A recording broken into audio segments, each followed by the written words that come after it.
Bienvenidos dirigentes comunales, estamos en el espacio Aprende Comunal. El día de hoy vamos a compartir el tema de control interno. Mi nombre es Roxana Fonseca, soy la directora de la región metropolitana de San José y es un placer estar hoy con ustedes. Cuando hablamos de control interno, no estamos hablando de otra cosa más que las sanas prácticas que realizan las asociaciones de desarrollo para evitar el despilfarro, el robo o el mal uso de los recursos con que cuenta la organización. Partamos del hecho de que la organización comunal es un sujeto privado, pero que por la Ley 3859 ha sido declarada de interés público y por tanto recibe fondo público que debe de administrar adecuadamente. Entonces vamos a trabajar con dos principios que son fundamentales. El de eficacia, que tiene que ver con el plan de trabajo. Recordemos que el plan de trabajo es un instrumento de planificación que ya no es solo un listado de cosas que pretendemos hacer. Es un plan con metas, objetivos, que es aprobado por la Asamblea General, máximo órgano de la organización.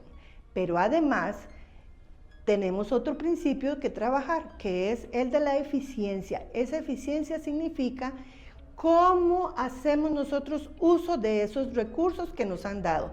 Incluso aquí es importante que tengamos en cuenta que no solo se trata del recurso público, sino que se trata también del recurso que nos han dado a través de las actividades que la organización realiza, la comunidad misma. Ellos nos han dado recursos que quiere que los administremos de la mejor manera posible. Cuando hablamos de control interno, estamos hablando de un proceso que realiza la organización comunal. ¿De qué manera realiza ese control? Lo realizan a través de las facturas digitales, que ya lo sabemos, ¿verdad? Lo realizan a través de los acuerdos de junta directiva, lo realizan a través de los acuerdos de la asamblea, lo realizan además a través de las cuentas bancarias que están dadas por el artículo 62 del reglamento a la ley 3859, pero también lo realizan a través de la normativa que nos da la Contraloría General de la República y las directrices que nos da la Dirección General de Tributación Directa en cuanto a las facturas que ustedes deben recibir de las personas a las que ustedes les compran. Hablar de control interno es hablar del proceso que realiza la organización comunal para que esos fondos que está administrando sean llevados de la mejor manera posible. ¿De qué manera se hace entonces? Tenemos las cuentas bancarias que tiene que abrir la Asociación de Desarrollo, que son dos. Una es la de fondos propios y la otra la de fondos públicos. Esto está dado por el artículo 62 del reglamento a la ley 3859. Además, están las facturas, recibos y otros documentos importantes que justifiquen el gasto que ustedes tienen. Dentro de esos documentos también tenemos las actas, donde están los acuerdos que ha tomado la Junta Directiva para justificar el gasto. Pero también tenemos la normativa dada por la Contraloría General de la República con respecto al uso que le da al fondo público, a la administración que le da al fondo público que le ha otorgado el Estado. Y por otra parte, también tenemos la normativa de la Dirección General de Tributación Directa con relación a las facturas que ustedes bien saben que deben de llevar y que deben de tener archivadas en un lugar bien custodiado para que éstas no se pierdan. Bien, ya hemos hablado de algunos elementos que componen el control interno. Veamos, las facturas, los acuerdos, los libros de actas y los libros de tesorería. Pero estos no están aislados, es todo un complemento. ¿De qué entonces estamos hablando? No es solamente tener una factura digital guardada y punto. Estamos hablando de que tenemos que hacer un control cruzado. ¿Y cómo estamos realizando ese control cruzado? ¿Lo estamos realizando realmente? Bueno, el control cruzado lo vamos a realizar con el libro de actas de junta directiva y el libro de actas de asamblea. En el de asamblea viene el plan de trabajo que le da la acción a la junta directiva para ejecutar los acuerdos de la asamblea. Y por otro lado, tenemos los libros de tesorería, donde el tesorero debe registrar las erogaciones que hace la organización y que han sido aprobadas en esa junta directiva. Quiere decir que la secretaria y el tesorero o tesorera deben de tener una comunicación muy estrecha, de manera tal que los acuerdos que se tomen en junta directiva para hacer las erogaciones no solamente queden en el libro de actas, sino que se plasmen también en el libro de tesorería, porque ahí no solamente va el detalle del gasto, sino que también tenemos que poner el detalle de los acuerdos que toma la junta directiva y que justifican ese gasto. Bien, hasta aquí hemos hablado de algunos elementos que componen el control interno. Ahora lo importante es cómo realiza la organización comunal el gasto. ¿Lo realiza sacando la plata de la bolsa? ¿Lo realiza agarrando el menudo de una mesa? Pues no. El control interno refiere que nosotros podemos hacer las erogaciones a través de chequeras. Chequeras que les da el banco en el que ustedes tienen inscritas las cuentas, que además tiene la posibilidad que una vez que se ha elaborado el cheque, ustedes hay una coletilla donde pueden llenar la coletilla y les va a indicar a quién se le dio el cheque, cuál era el monto, cuál es la fecha, pueden anotar si quieren hasta el acuerdo, donde aprobaron ese cheque. Y además pueden anotar otras cuentas. ¿Cuánta plata les queda? Tienen que tener un control real de cuánta plata les queda para ver si pueden emitir el siguiente cheque. Ahí vamos a ver cuánta plata nos entró en el transcurso del tiempo transcurrido entre el cheque anterior y este cheque, para ver si realmente tenemos esos fondos y no vamos a producir lo que en algún momento se ha mal llamado cheque sinfónico o cheque sin fondos, que es importante para la organización.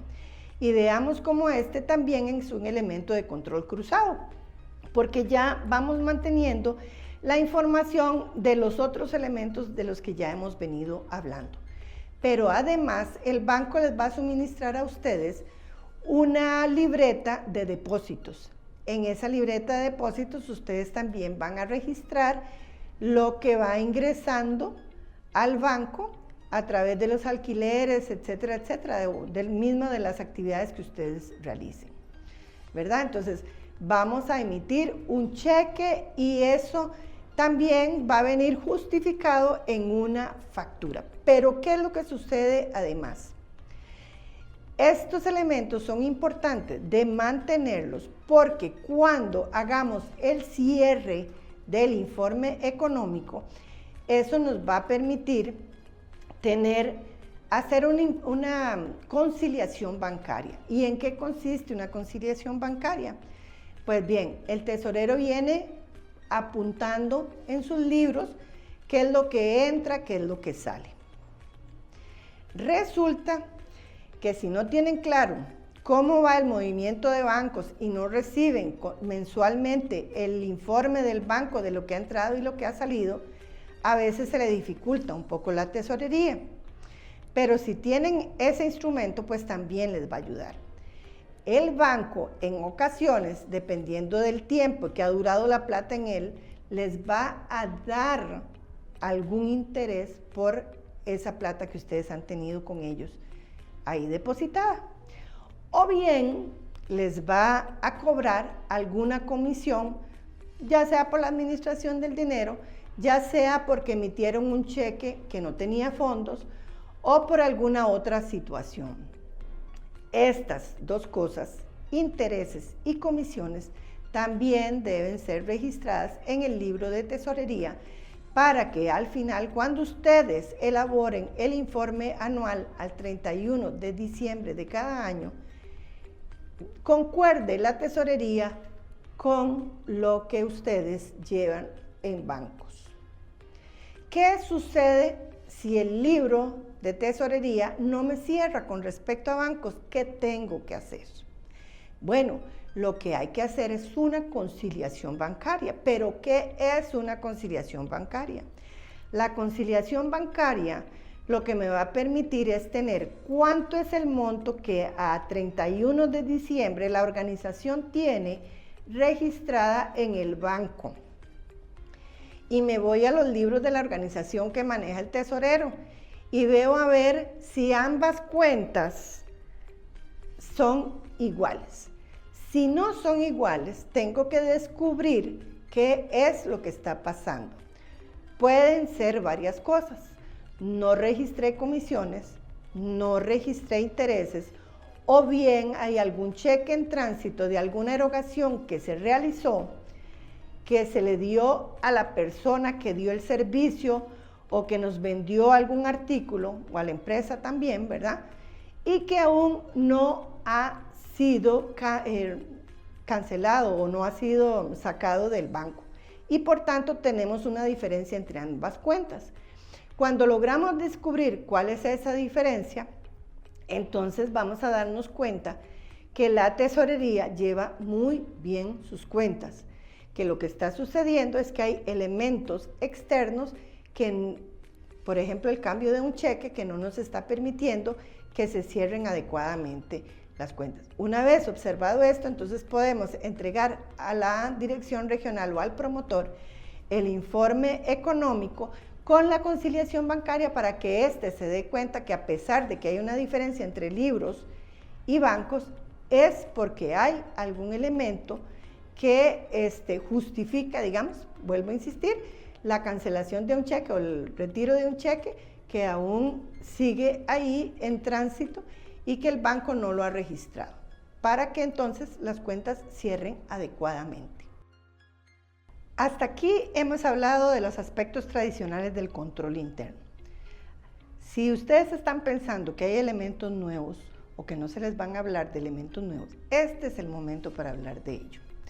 Con la migración del Banco Central de cuentas clientes a cuentas IBAN, se abre la posibilidad de las asociaciones de desarrollo para que hagan un sinnúmero de negociaciones con otras personas o empresas de una manera diferente a la que venían realizando durante mucho tiempo. ¿Cómo es esta forma de hacer nuevas transacciones?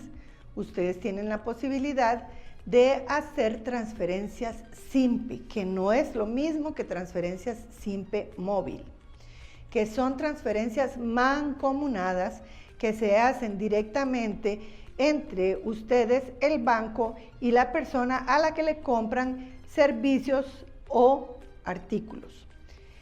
Y ustedes dirán, bueno, pero ¿y qué nos queda a nosotros para tener ese control?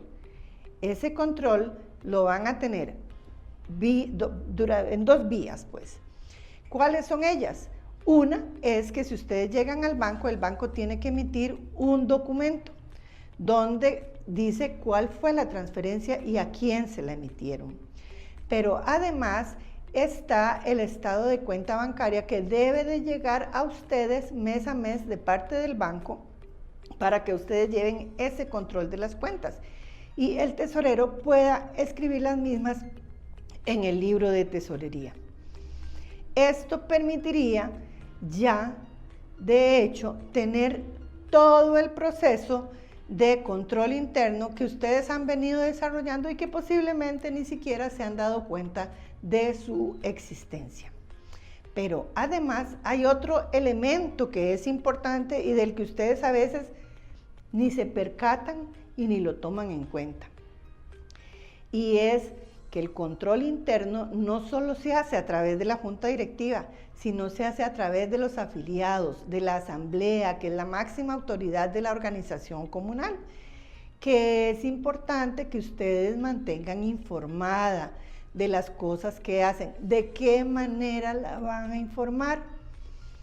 Cuando hacen asamblea deben de realizar informes económicos de todas las transacciones, tanto ingresos y egresos, que tiene la organización, sobre el cumplimiento del plan de trabajo Y además ustedes también pueden emitir boletines informativos para que ellos estén al tanto de lo que suceda.